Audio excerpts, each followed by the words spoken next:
I am Daniel, and what just happened? Before I start with the actual what just happened, I have to give credit to Adam Blampier and What Culture, or Plumpy, I believe is what he's called now. They do a segment called What Just Happened. It's one of my favorite segments. It's just an immediate reaction.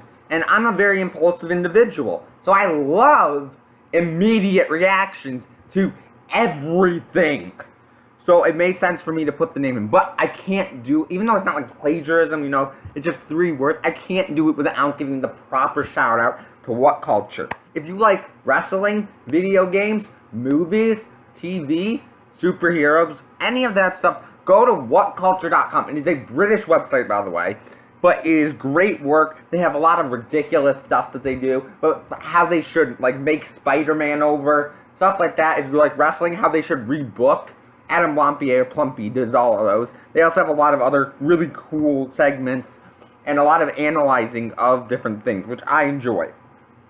So while you see Chris Paul in a Clippers uniform, this will be one of the last times you actually see him in it. Not really, of course. You can check out Google Images whenever you want. But Chris Paul has now been traded to the Rockets.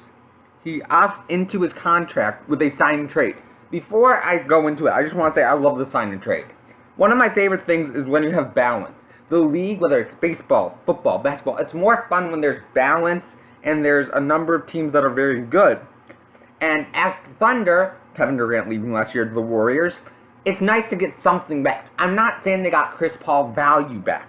But the Clippers did get Patrick Beverley, Sam Decker, Lou Williams, and the first round pick in 2018. So what do I think of this trade? I'm going to start with the less optimistic side, the Clippers. First of all, the fact that they got something is worth something.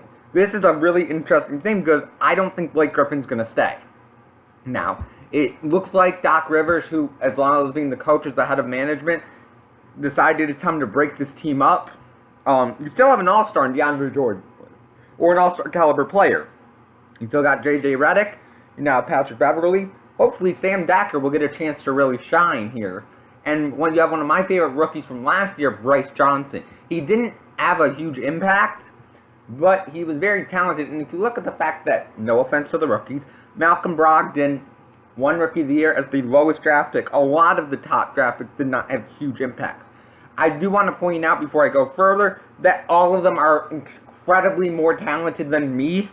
I'm not trying to say I could beat the worst of them and the best version of me in a game of one-on-one. I would get creamed.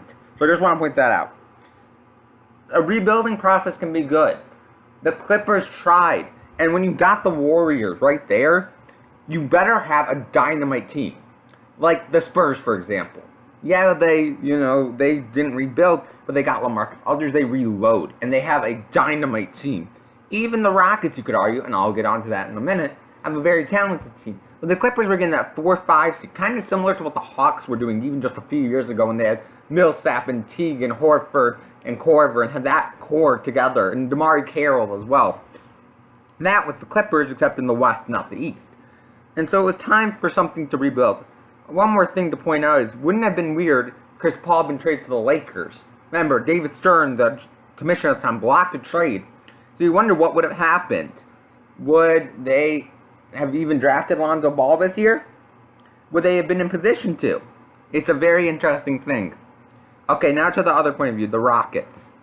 At first, I really didn't like this trade, to be perfectly honest. Chris Paul is getting up there. I'm not saying he's old, but he's getting up there, and you have a team that's younger, that runs a lot. James Harden, Mike D'Antoni's their coach. If anyone knows Mike D'Antoni, they know he likes to do one thing, run up and down the court. But at the same time, this is a really nice trade. Chris Paul might not be as good of a defensive player as Patrick Beverley was, but he's so much better offensively. He's a great passer. He'll allow younger players, in my opinion, like Clint Capella and Montrezl Harrell to get better. And I think that's important.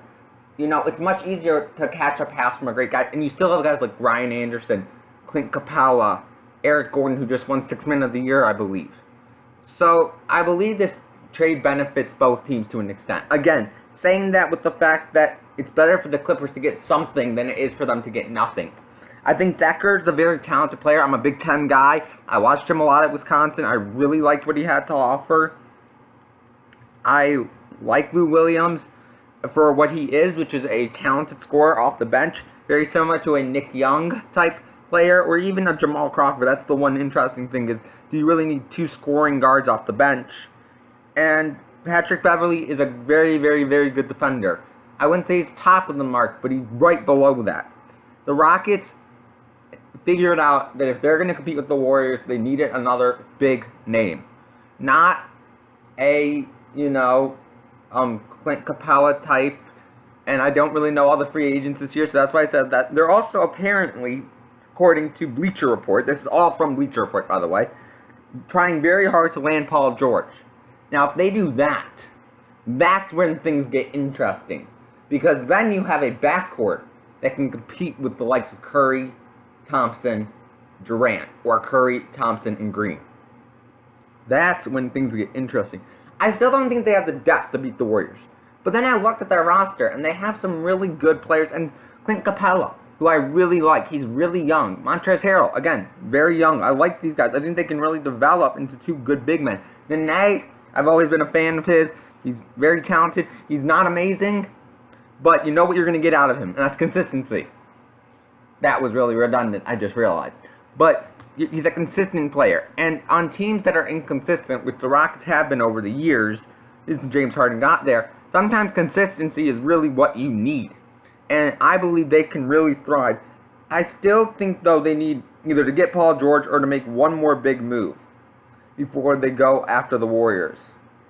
I don't think getting Blake Griffin would be the idea, but it would be weird for them to team up again in a different city right after they both leave the same city.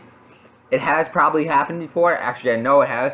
Not to the caliber of star of that, but LeBron James and James Jones went from Miami to Cleveland the same year. Alright, these are my thoughts and what just happened.